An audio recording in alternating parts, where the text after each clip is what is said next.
All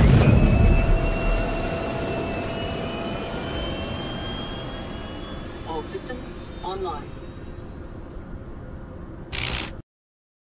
Salut à tous, c'est Schneider et on se retrouve pour un récap de la semaine plutôt court sur Star Citizen. Le lore post de mardi était le premier chapitre de l'histoire de Gavin et Walt, deux anciens contrebandiers revenus dans le droit chemin après avoir démarré leur entreprise de sécurité privée nommée Red Alert. Dans la première partie du chapitre, on apprenait qu'ils étaient en chasse d'un groupe de pirates dans le système Oberon et que la chasse durait depuis tellement longtemps que remplir le contrat ne suffirait pas à rembourser les frais engagés pour mener la mission à bien. Et leur situation n'est pas près de s'arranger car si les pirates ont été mis en déroute, un de leurs Avengers a été détruit, son pilote est passé à deux doigts de la mort et nécessite des soins assez urgents, un autre de leurs vaisseaux a subi des dégâts importants et tous tournent déjà avec des pièces de rechange.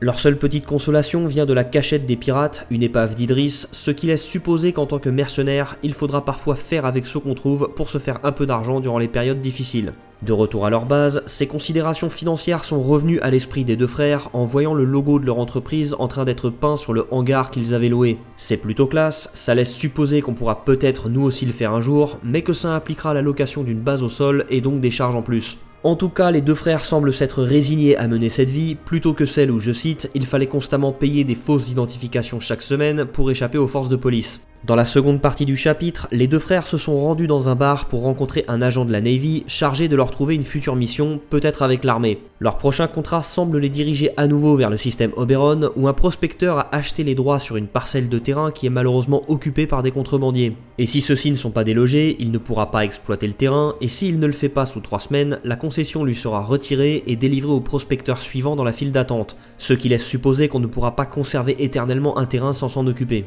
Jeudi, l'épisode d'Around the Verse a commencé par nous parler un peu du futur modèle de vol. Il continue de le modifier grâce au retour des joueurs qui étaient présents à la CitizenCon, et le principal problème rapporté concernait le pilotage avec une manette de poussée des gaz. Pousser à fond la manette vers l'avant pour appliquer une poussée arrière ne semblait pas intuitif, donc il y aura désormais deux modes de contrôle de la poussée avec un HOTAS. Le premier consistera à appuyer sur un bouton pour que la poussée ne soit plus effectuée vers l'avant mais vers l'arrière. Positionner la manette de poussée des gaz vers l'arrière ne procurera alors aucune poussée et la positionner vers l'avant propulsera le vaisseau vers l'avant ou vers l'arrière selon si vous avez activé ou pas le mode en question. Et dans le deuxième mode, le mode par défaut et qui sera sûrement plus intuitif, positionner la manette de poussée des gaz vers l'avant propulsera le vaisseau vers l'avant, la positionner vers l'arrière propulsera le vaisseau vers l'arrière et la positionner au point mort ne fera rien.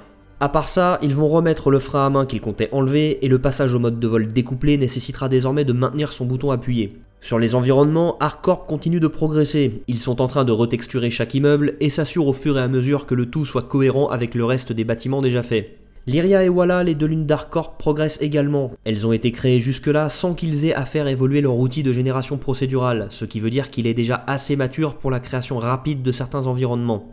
Ils disent avoir réalisé Walla en 4 semaines, bien que celle-ci ne soit pas indiquée comme complétée sur la roadmap. Tout n'a en revanche pas pu être fait avec leur outil de génération procédurale, notamment les cristaux qui ont été modélisés à la main avec ZBrush. La lune de Lyria, quant à elle, a été faite en 5 semaines, et ici c'est la création d'environnements gelés qui a pris du temps, comme des roches volcaniques recouvertes de glace, des étendues de neige, des lacs gelés et même des geysers gelés. Vendredi soir, CIG a mis à jour les roadmaps de Star Citizen et Squadron 42. Sur la 3.5, les tâches concernant les personnages ont tout avancé, mais les personnages féminins se sont vus rajouter une dizaine de tâches supplémentaires. Sur les environnements, ArcCorp et ses lunes ont bien progressé, mais la zone 18 s'est vue rajouter 66 tâches, ce qui réduit sa progression totale à moins de 40%. Sur les mécaniques de jeu, le travail commence enfin avec une légère progression sur les véhicules terrestres et leurs scans, la FOIP et la VOIP, le système de groupe et l'amélioration des armes à distorsion. Très légère progression également sur la refonte du 300i, le Banu Defender et 3 des 4 nouvelles armes. Et sur les technologies nécessaires, seule l'amélioration des projectiles a progressé. Enfin, malheureusement, toujours pas de mise à jour 3.6 et 3.7 à l'horizon, et sur Squadron 42, les progrès sont tellement insignifiants que je pense que cette simple image suffit. C'est la fin de cette très courte vidéo, j'espère qu'elle vous a plu, et j'espère comme vous que l'actualité Star Citizen va être un peu plus conséquente d'ici les semaines à venir. Sur ce, je vous dis à dimanche prochain, et d'ici là, portez-vous bien, citoyens.